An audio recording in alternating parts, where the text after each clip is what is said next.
우리와 함께 하시기를 축복하기 원합니다.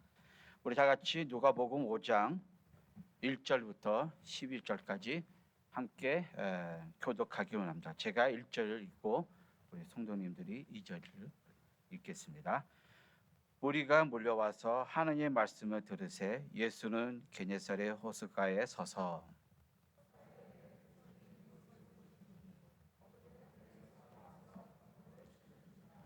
예수께서 한 배에 오르시니 그 배는 시몬의 배라. 육지에서 조금 떼기를 청하시고 앉으사 배에서 무리를 가르치시더니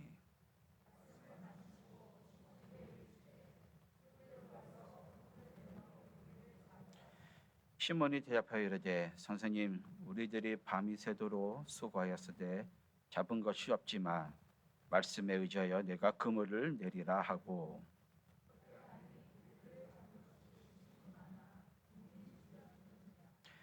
이에 다른 배에 있는 동무들에게 손짓하여 와서 도와달라 하니 그들이 와서 두 배의 채움에 잠기게 되었더라.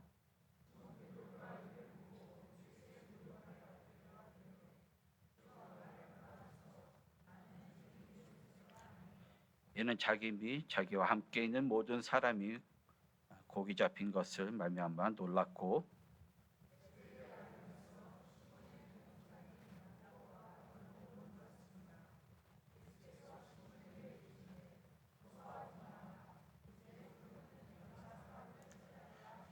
함께 읽겠습니다. 그들이 배를 육지에 대고 모든 것을 버려두고 예수를 따랐다. 아멘. 우리 크리스천들의 신앙은 만남으로써 시작이 됩니다. 우리에게 제일 중요한 만남은 예수님과 만남이죠. 예수를 만나지 않고서는 신앙생활을 한다는 것이 불가능합니다. 마치 서울에서 서울 한 번도 안 가보고 서울대에서 알고 이야기하는 사람처럼 들립니다. 이 사람은 저 사람 통해서 서울에 대해서 정보를 얻었지만 그리고 서울대에서 많은 이야기를 하고 다니지만 안타깝게도 서울을 한 번도 체험을 하지 못하는 것입니다. 만약 서울에 가고 싶으면 우리는 누구한테 정보를 얻겠습니까? 네, 맞습니다. 서울을 안 가본 사람보다 서울을 갔다 온 사람을 내가 찾아가야 서울대에서 우리가 정확한 정보를 얻을 수가 있다는 것입니다. 이와 같이 천국과 하나님 나라에 대해서 누가 정확하게 설명을 할 수가 있겠습니까? 네, 맞습니다. 주님을 만나고 은혜와 제사함을 체험한 사람만 확실하게 설명과 간증을 통해서 하늘나라에 대해서 얘기를 할 수가 있다는 것입니다. 우리 교회를 다니는 이유는 바로 예수님과 만나기 위해 우리가 교회를 다니고 있습니다. 예수님을 찾지 않고 예수님을 모른다면 교회라는 것은 하나의 좋은 한국인 문화 생터밖에 안 된다는 것입니다. 그리고 그 단체에서 사람들은 좋은 일과 착한 일을 하는 크리스찬이 아니라 그냥 한 단체의 회원뿐입니다. 만약 한 단체의 회원으로서 교회를 다니신다면 죄송하지만 천국에 이르지 못합니다. 안타깝게도 이스라엘의 백성들도 하나님을 만나기보단 하나님의 백성이란 자부심으로 살았다는 것입니다. 그들은 하나님께서 명하신 제사를 드렸지만 그들의 마음은 하나님께로부터 멀리 떨어져 있었다는 것입니다. 그들은 마치 하나님의 아들과 딸인 것처럼 행동을 했지만 율법과 계명을 따르지 않았다는 것입니다. 그들은 하나님에 대해서 이야기도 했지만 하나님과 분리된 삶을 살았다는 것입니다. 이스라엘 백성은 반항적이고 우상 숭배하고 탐욕스럽고 교만하며 하나님께 순종하지 않은 삶을 살았다는 것입니다. 결과적으로 하나님이 그들을 흩으십니다. 약속의 땅에서 벗어나 하나님의 없는 나라와 문화에서 살게 된다는 것입니다. 그래서 오늘 말씀의 제목을 예수님께서 당신의 배에 오르십니까? 라고 정해봤습니다. 그 이유는 내가 주님과 만남으로써 내 배에, 내 삶에 함께 하고 있는지 살펴볼 필요가 있다는 것입니다. 여러분 삶에 주님이 계십니까? 여러분들의 배에, 여러분들 가정에 예수님이 동행하고 있습니까? 그것을 알기 위해 오늘 본문을 우리가 살피기 원합니다. 어떤 분들은 주님의 만남을 아주 세밀하게 설명하고 간증할 수가 있습니다. 그리고 어떤 성도들은, 특히 모태신앙자들은 어떤 정확한 계기가 없을 수도 있습니다. 모태신앙자들은 이렇게 말합니다. 신앙생활을 하다 보니까 내가 주님과 함께 동행하게 된 것을 믿었다, 깨달았다는 것입니다. 한번 오늘 나온 시몬 베드로가 예수님의 만남을 통해 어떠한 변화들이 일어난지 함께 보겠습니다. 첫 번째는 주님께서 성도님의 배에 오르셨다면 성도님은 영으로 태어났다는 것입니다. 1절, 2절, 3절 읽겠습니다. 무리가 몰려와서 하나님의 말씀을 들으세 예수는 게네사렛 호숫가에 서서 호숫가에 배 두 척이 있는 것을 보니 어부들은 배에서 나와서 그물을 씻는지라. 예수께서 한 배에 오르시니 그 배는 시몬의 배라. 육지에서 조금 떼기를 청하고 앉으사 배에서 무리를 가르치더니 예수께서 복음을 전파하고 병자를 고치고 귀신들을 쫓아내면서 사역을 시작했습니다. 이적과 기사를 보기 위해 많은 무리들이 예수님을 따라다녔습니다. 그 찰나에 예수님의 갈릴리 바닷가에 있는 어부들을 목격을 합니다. 그 어부들은 예수님이 왜 거기 있는지 이유도 모르고 관심도 없었다는 것입니다. 그들은 그다음 낚시를 위해서 그물을 싣고 있는 상황이었다고 성경은 적혀 있습니다. 하지만 예수님은 여러 배 중 하나를 사용하기를 결정하시고 시몬 베드로의 배에 오르셨습니다.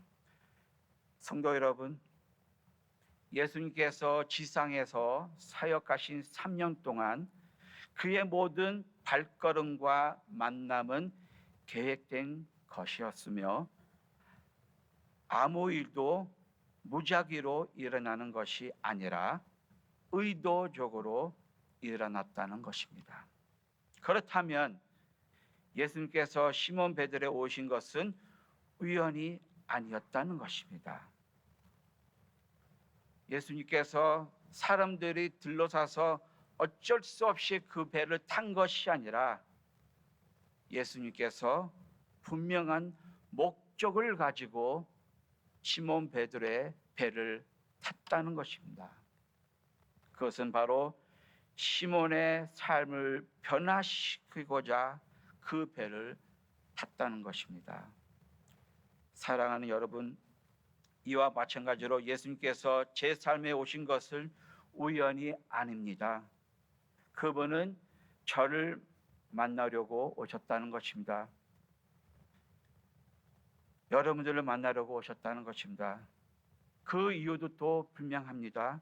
바로 주님께서 우리의 삶을 변화시키러 오신 것입니다. 주님을 만남으로써 과연 어떤 변화가 시작이 되었습니까? 제일 먼저 변하는 것은 우리에게 하나님의 영이 임하게 됐다는 것입니다. 성령님이 우리와 함께 함으로써 내가 영적인 사람이 됐다는 것을 우리가 알을 필요가 있다는 것입니다. 인간은 스스로 거듭나지 못합니다. 그리고 스스로 영적인 사람이 될 수가 없습니다. 예수님이 그 배에 타야만 우리가 영적인 사람이 될 수가 있습니다. 이러한 성령의 만지심이 신학적으로 중생이라고 얘기도 하고 또 거듭났다고 얘기를 합니다. 왜 중생이 필요합니까? 우리 삶에 하나님의 만지심이 없다면, 거듭남이 없다면 내 삶에 영적인 활동이 없다고 얘기할 수가 있다는 것입니다. 위로부터 태어나지 않은 사람은 하나님의 나라를 이해할 수 없고 하나님의 나라에 들어갈 수도 없다는 것입니다. 예수께서 니고데모에게 가리키고자 하신 요점은 바로 이것입니다. 우리를 하나님께 더 가까이 데려가는 주는 것은 종교적 관행이 아니라 인간의 공로나 노력이 아닌 우리 안에 거하시는 하나님의 영이라고 예수님께서 니고데모에게 가르쳤다는 것입니다. 사랑하는 연합교회 성도님, 예수님께서 단시의 배에 오르셨나요? 오르셨다면 이미 여러분들은 중생하셨습니다. 여러분들 마음 가운데, 삶 가운데 이미 성령님이 인도 따라 받고 살고 있다는 것입니다. 성령님의 인도함을 받는 것은 무엇을 의미합니까? 하나님의 영이 나에게 계시기에 내가 하나님의 영이신 하나님과 소통이 가능하다는 것입니다. 하나님 나라의 일들을 이해할 뿐 아니라 하나님의 마음을 알 수 있는 특권을 허락하셨고 또 우리에게 그것을 누릴 수 있다는 것입니다. 첫 번째는 하나님의 영이 내 마음에 있어야 내가 하나님의 마음을 알 수 있다는 것입니다. 두 번째를 넘어가겠습니다. 주님께서 성도님의 배에 오르셨다면 성도님 예수님의 말씀에 반응하고 순종할 수 있다는 것입니다. 우리가 예수 만나기 전에는 이러한 모습에서 살았다는 것입니다. 첫 번째, 하나님의 말씀이 이해가 안 됐다는 것입니다. 도무지 읽어도 무슨 말인지 이해가 안 됐다는 것입니다. 두 번째는요, 하나님의 말씀이 내 현실과 멀어지게 느꼈다는 것입니다. 이해도 안 되고 이 말씀이 내 삶에 아무 의미가 없다는 것입니다. 세 번째는 하나님의 말씀을 내 현실에 느끼지 않기에 그 말씀을 순종하기 힘든다는 것입니다. 이해가 안 되고 그 말씀 내 현실에 오지 않고 그러기에 하나님의 말씀을 순종을 안 했다는 것입니다. 한마디로 하나님의 말씀은 내가 살고 있는 이 세상에 적용이 안 된다고 우리는 그렇게 살고 있다는 것입니다. 하지만 내가 거듭나고 내 삶에 하나님의 영이 함께 한다면 우리는 하나님의 말씀을 이해가 안 돼도 순종하는 마음과 의지가 생긴다는 것입니다. 4절을 읽겠습니다. 말씀을 마치시고 시므르게 이르시되 깊은 데로 가서 그물을 내려 고기를 잡으라. 5절을 읽겠습니다. 시몬이 대답하여 이르되 선생님 우리들이 밤이 새도록 수고하였는데 잡은 것이 없지만 말씀에 의지하여 내가 그물을 내리라 하고. 예수님께서 시몬의 배를 탔을 때는 시몬의 예수님의 부탁을 드렸다는 것입니다. 시몬아, 내가 네 배를 타고 네 배를 탈 수 있냐 하고 부탁을 했더니 시몬은 예수님의 부탁을 들어줬다는 것입니다. 많은 무들이 찾아왔기에 그냥 예수님에 대한 호의를 베풀었다는 것입니다. 그리고 시몬은 할 수 없이 그 자리에 예수님의 모든 가르침을 어떻게 했습니까? 다 들었다는 것입니다. 그 설교하는 것을 시몬은 어디 딴 데로 가지 못하고 한 배에서 예수님의 말씀을 들었다는 것입니다. 그 말씀을 듣기에 그 말씀들이 벌써 이미 시몬 베드로의 마음을 움직였다는 것을 우리가 볼 수가 있다는 것입니다.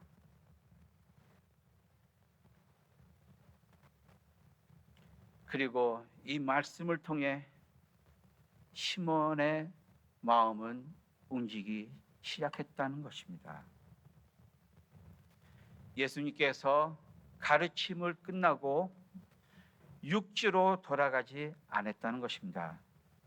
시몬에게 깊은 바다로 가라고 명을 내립니다.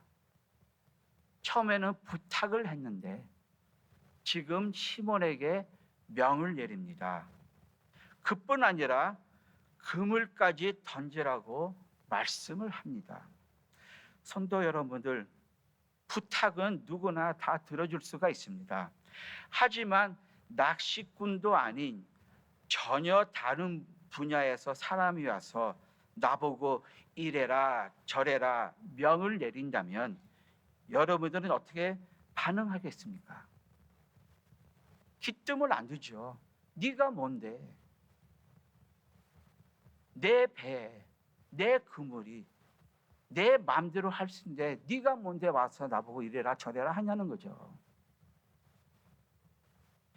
인간적인 관점에서 보면 우리는 예수님의 말씀을 쉽게 무시할 수가 있습니다.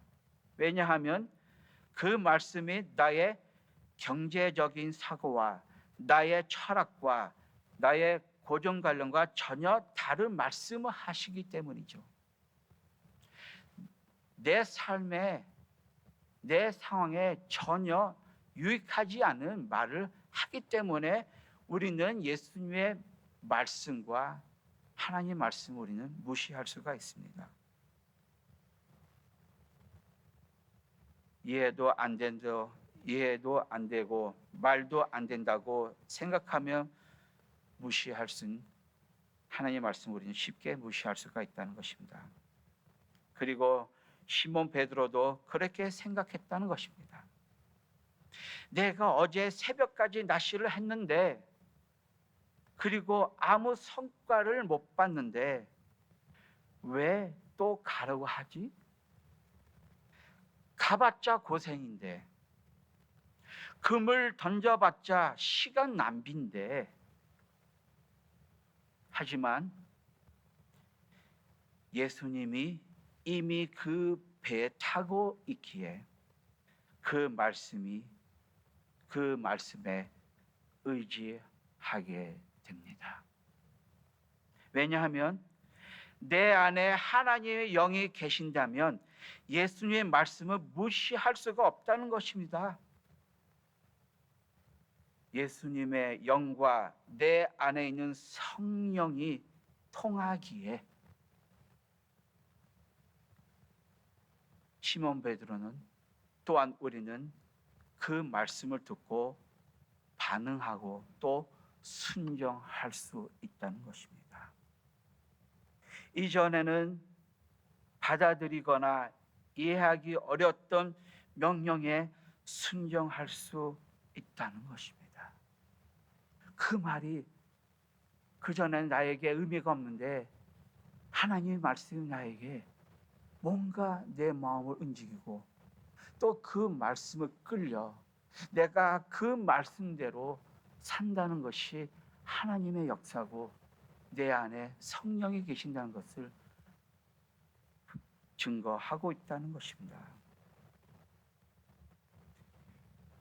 시몬이 예수님의 말씀을 듣고 대답합니다.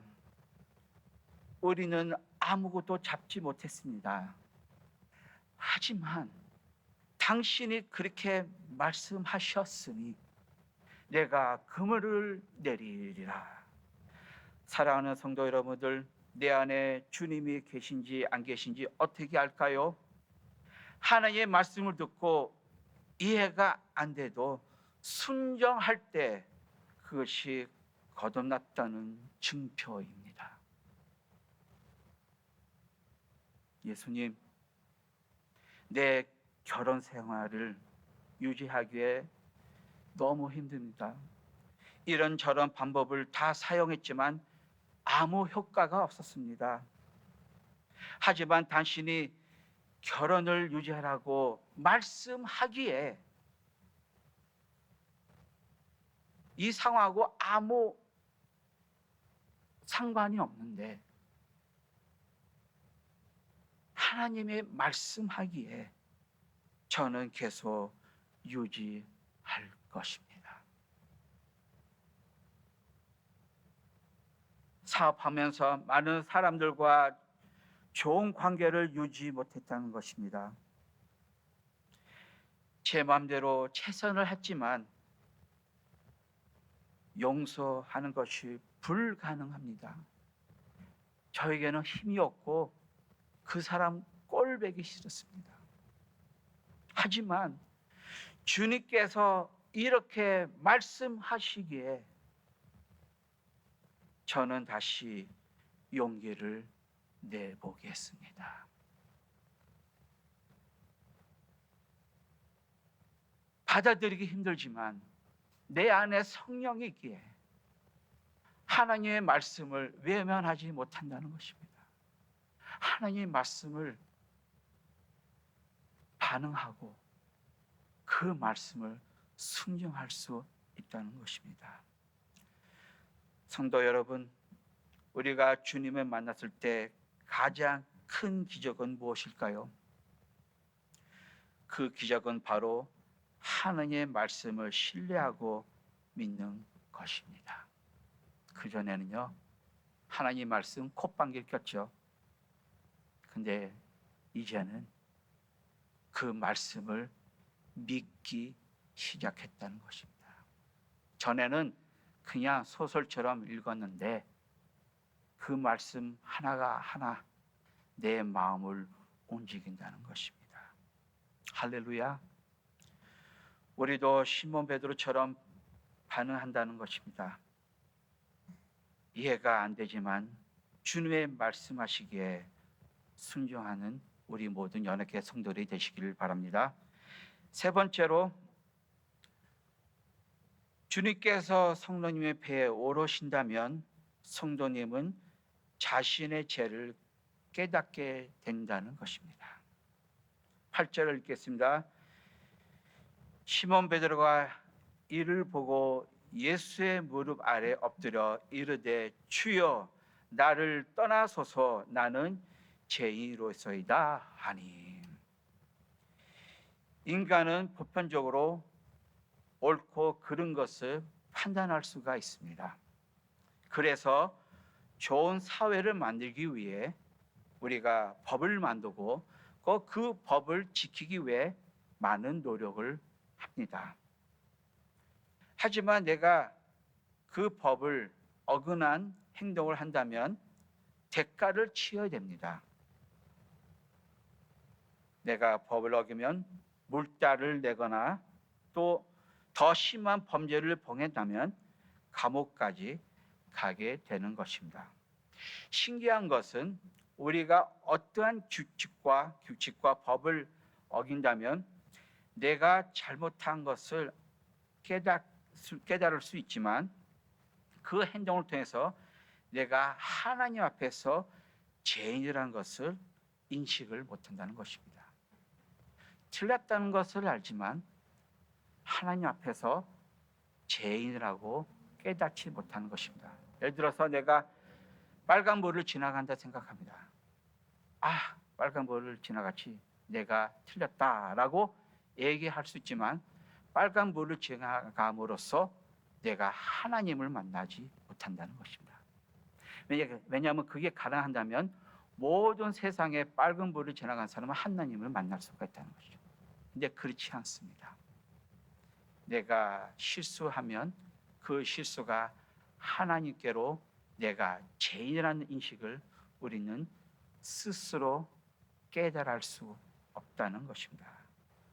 그렇다면 죄는 무엇이고 언제 하나님 앞에서 죄를 깨달을 수 있을까요? 성경에서 죄는 하나님의 뜻에 반항하는 행동, 생각, 감정을 뜻합니다.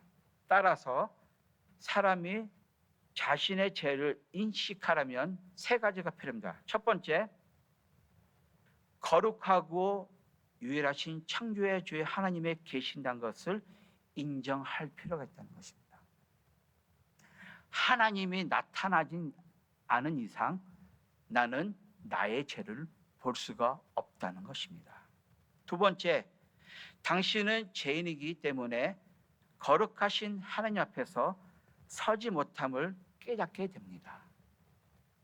내가 하나님이 나타나지 않으면 내가 죄인이라는 것을 깨달을 수가 없고, 하나님이 나타나기 때문에 내가 하나님 앞에서 서지 못하는 것을 깨닫는 것입니다.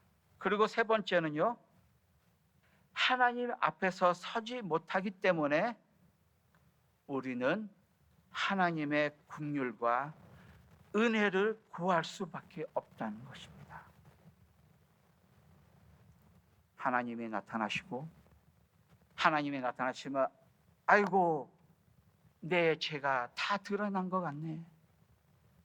그 다음에 하나님 불쌍히 여겨 주시옵소서.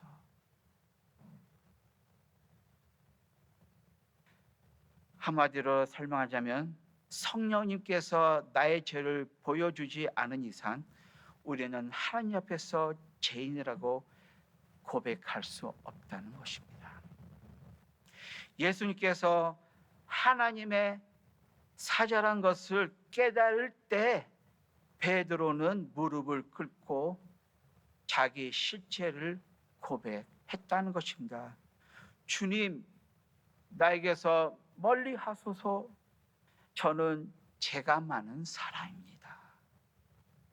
하나님이란 존재를 보고 느꼈을 때 우리는 죄인이라는 것을 시몬 베드로는 깨달았다는 것입니다.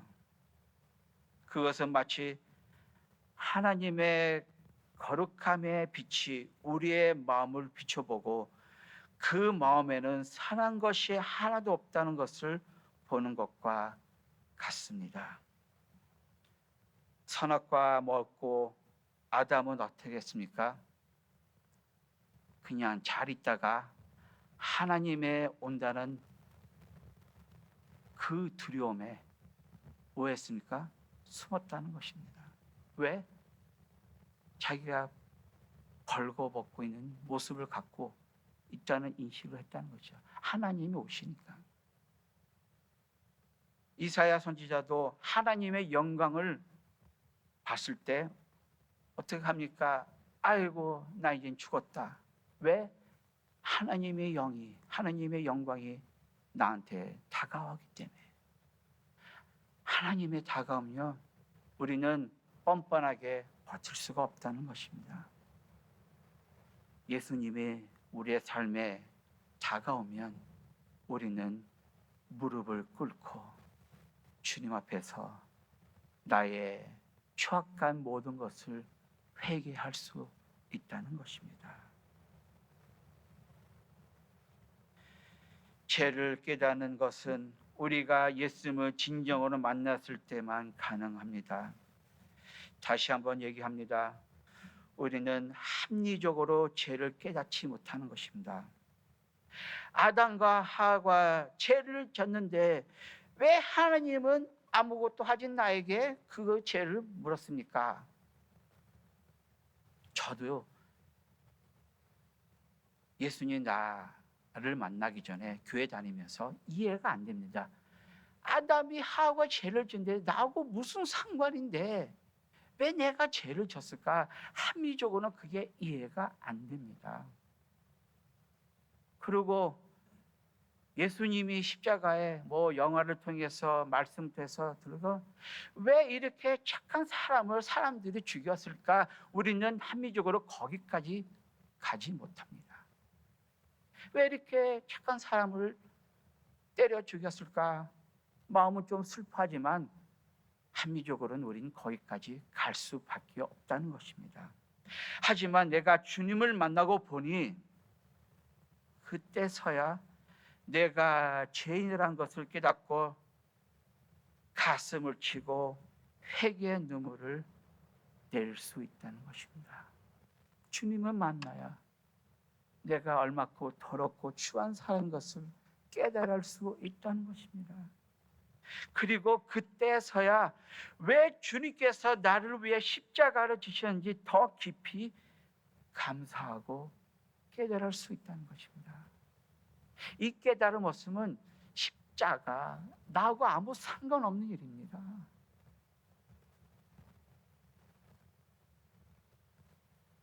성도 여러분, 주님을 만나세요. 그래야만 내가 죄인이라는 것을 깨닫고 내가 은혜가 필요한다는 것을 알게 됩니다. 그래서 내가 은혜가 필요한 거야. 그래서 내가 은혜를 주님 은혜 가운데 거할 필요가 있다는 것이다. 교회는 문화 생활을 하는 장소가 아닙니다. 내가 보지 못한 죄를 하나님을 통해 보게 되는 곳입니다. 성도 여러분, 내 죄를 보고 회개하고 하나님의 은혜 가운데 사시기를 축복합니다. 마지막으로 주님께서 성도님의 배에 오르신다면 성도님은 사람을 살리는 어부가 됩니다. 10절을 읽겠습니다. 세베대의 아들로서 시몬의 동업자인 야고보와 요한도 놀랐습니다. 예수께서 시몬에게 이르시되 무서워하지 말라. 이제 후로는 내가 사람을 취하리라 하시니 그들이 배를 육지에 대고 모든 것을 버리고 예수를 따르니라. 예수께서 이 짧은 시간에 시몬에게 두 번째 명을 선포합니다. 너는 나와 같이 고기를 잡는 낚시꾼이 아니라 사람을 살리는 어부가 되리라. 두 번째 명에 시몬은 어떻게 반응합니까? 싫습니다. 고기를 많이 잡았으니 장사해야 됩니다. 아닙니다. 11절에 그들은 배를 육지에 대고 어떻게 했습니까? 모든 것을 버리고 예수를 따랐다는 것입니다. 성도 여러분, 예수님을 따르기 위해 대가를 치러야 합니다. 그것은 모든 것을 버려둬야 합니다. 주님을 따르기 위해서 무엇을 버리고 무엇을 포기하고 가겠습니까? 물론 예수님을 따르기에 세상적인 많은 것을 버려야 하지만 여기에 강조되는 메시지는 이것입니다. 내가 사람을 살리기 위해서 포기하고 내려야 할 그 무언가가 있다는 것입니다. 더 쉽게 설명하자면 지금 수영 못하는 내 자녀가 물에 빠져 죽어가는 상황을 목격하고 있습니다. 그 죽어가는 자녀를 보고 여러분들은 어떻게 하겠습니까? 아무리 중요한 일이라도 내팽개치고 아무리 내 주머니에 최신 핸드폰이 있을지라도 아무리 내 손에 비싼 루이비통 가방을 가지고 있을지라도 내 자식을 살리러 다 버리고 뛰어 드린다는 것입니다. 예수님이 원하시는 그것입니다. 사람을 살리기 위해, 한 사람을 구원하기 위해 내 자식을 살리는 것처럼 다 내팽겨치고 그 사람을 살리기 위해 다 포기할 수 있는 마음의 자세가 있냐는 거죠.